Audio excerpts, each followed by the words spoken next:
O que é uma profecia, né? Que se fala muito, e eu vi no seu canal, tem sempre uma palavra profética, e às vezes a pessoa não entende o que é uma profecia. Muitas pessoas pensam que a palavra profética, né, existe aquela profecia que Deus te usa através de um dom para profetizar na vida de uma pessoa, como se fosse Deus falando ali através da vida da pessoa. Mas existe a palavra de profecia, que é um comando espiritual, né, que move o mundo espiritual para uma ação específica, para uma ação de vitória, alguma bênção que está retida no mundo espiritual. E quando o profeta libera uma palavra, isso vira um comando. E aí as coisas acontecem. E as coisas começam a acontecer. Pastor, lembra de alguma que mais marcou? Assim, entre muitas profecias, né? Uma marcou muito, foi Deus falando comigo. Uma marcou muito. Eu lembro que eu estava numa oficina consertando o carro, eu era mecânico, e ali no chão, gelado, com a mão toda suja de graxa, e consertando o carro ali, glorificando a Deus, senti a presença de Deus. Foi quando Deus falou comigo assim: você está consertando o carro. E que benefício você está tendo no reino de Deus consertando o carro? Eu, chamado ardendo dentro de mim, ele falou assim: eu te chamei para você consertar vidas. Através de você, milhares de pessoas vão ser alcançadas. Isso assim, marcou muito, né? Muito, até hoje eu lembro dessa profecia, uma forma nítida de ver o próprio Deus ali falando contigo. Uma profecia também que me marcou muito foi a cura de uma irmã. Deus me usou em profecia, ela havia recebido uma palavra e não sabia. E a palavra foi do médico. Eu virei para ela e disse assim: dentro de 3 meses, você vai voltar lá e vai falar para o médico que você vai estar curada. Você vai ter o diagnóstico de cura. Ela já estava com o seu corpo tomado por câncer. O médico falou assim: dentro de 3 meses, no máximo, você não passa 3 meses. E depois de 3 meses, ela ficou quieta, até gera uma apreensão, né? Ela não testificou na hora que ela tinha recebido aquela palavra. E depois fiquei sabendo que ela estava com câncer, né? Que tomou todo o corpo dela. Eu falei: Deus está nas tuas mãos. A palavra de um profeta não cai por terra. E depois de 3 meses ela me procurou com o diagnóstico, falando: pastor, fui curada. Isso impactou forte, muito, né? porque foi uma das primeiras profecias que você vê ali o resultado, né? Se cumprindo na vida de uma pessoa, isso é gratificante demais. É tremendo, né? O médico falou que 3 meses ela estaria morta e Deus falou: não, vai estar viva e curada. E curada. Curada. E ela mostrou no lado, tanto antes, depois, isso aí foi um impacto, né, para a igreja. Foi muito forte. Foi muito forte. Pastor, eu conheci um pastor que foi em Israel e ele falou para mim que ele foi 7 vezes em Israel. Na época que conversou comigo, ele disse que cada vez que voltava mais crente. Você voltou há poucos dias, né, de Israel. Como foi essa viagem? Se teve alguma revelação estando ali? Você foi, né, Israel? Não sei se foi poucos dias, mas foi em Israel um tempo. Foram 14 dias, né, na viagem. Fiz Egito e Israel. Para mim, foi a melhor viagem que eu fiz na minha vida, né? E, na verdade, é um encontro. Eu não considero nem como uma viagem. É um encontro espiritual.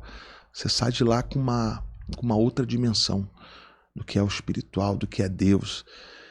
Que você lê na Bíblia é uma coisa, agora quando você visualiza aquilo que você lê, isso abre-se um portal na tua mente, você começa a visualizar tudo ali, ver presencialmente.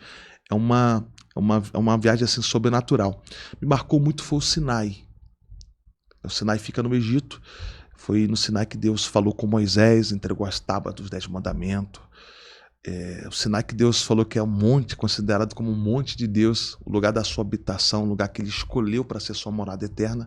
E você está naquela terra, ali, que Moisés pisou, que foi entregue as tábuas dos 10 mandamentos. É uma experiência sobrenatural. É um nível sobrenatural. Você sai de lá com...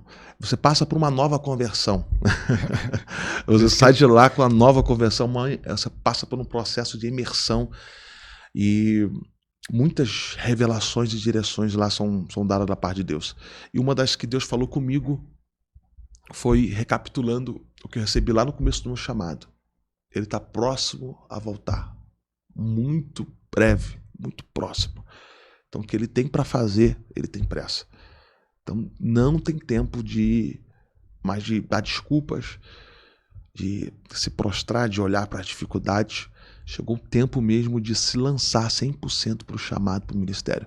Então foi o que Deus ardeu no meu coração. Lá em Israel eu vim com sede, com mais disposição, com mais gás. Eu vi eu correndo nos vídeos.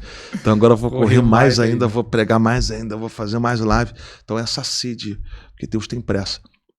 Pressa não só no chamado, pressa em abençoar, porque é uma promessa, né? Ele nos prometeu nos abençoar.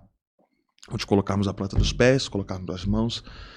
E ele falou fortemente isso comigo. Ele falou, onde você colocar a planta dos pés, eu vou abençoar. Tudo que você tocar vai prosperar. Então ele vai fazer o que ele tem para fazer com pressa. Isso, então ele tem pressa. E muito, se fosse para falar aqui de Israel, a gente ia precisar pelo menos aqui de umas 4 horas. Mas um outro fato também marcante, né?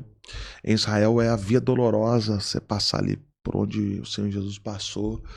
É o Jardim do Getsemane, é o lugar de prensa, né? Onde que é tratada ali as oliveiras, é prensada para extrair o melhor azeite. Jesus foi prensado. Está no túmulo de Jesus, você vê ali o túmulo vazio. E não só o túmulo, mas você vê a marca das rochas do terremoto, porque diz a palavra que Deus enviou um terremoto. E você vê ali a marca até hoje do terremoto, daquele fato histórico. É um lugar assim, muito espiritual. E não um lugar que tem riqueza de ouro, de prata. A riqueza não é material. A riqueza é espiritual. Você sai de lá muito rico espiritualmente, muito rico. Então chegou um tempo, né, aproveitando os ouvintes aí do podcast, que vocês possam buscar essa riqueza espiritual. Quando você é rico espiritualmente, nada mais te falta. O Salmo 23. Yahvé é o meu pastor e nada me faltará, ou seja, ele não me falta. A presença dele supre todas as demais coisas. Então, quando você é rico espiritualmente, tudo está preenchido. Tudo está preenchido na tua vida. Pastor, o ministério da libertação é fundamental. Muitas pessoas estão presas em feitiçaria, presas em maldições familiares, presas no pecado, no vício. E Deus está levantando uma geração forte para libertar os que estão cativos, porque a Bíblia fala, para isso se manifestou o Filho de Deus, para desfazer as obras do diabo. Então Deus está levantando a sua igreja para libertar os que estão presos, e Deus quer levantar a sua vida, Deus quer levantar o seu ministério. O tempo está acabando, estamos nas últimas horas, nos últimos minutos. Deus quer levantar um ministério de libertação forte. Por isso, aproveita agora, aproveita esse super promoção, super oferta, 10 e-books sobre cura e libertação. Aproveita enquanto há tempo, aproveita essa oferta. Link na descrição, vai durar pouco tempo.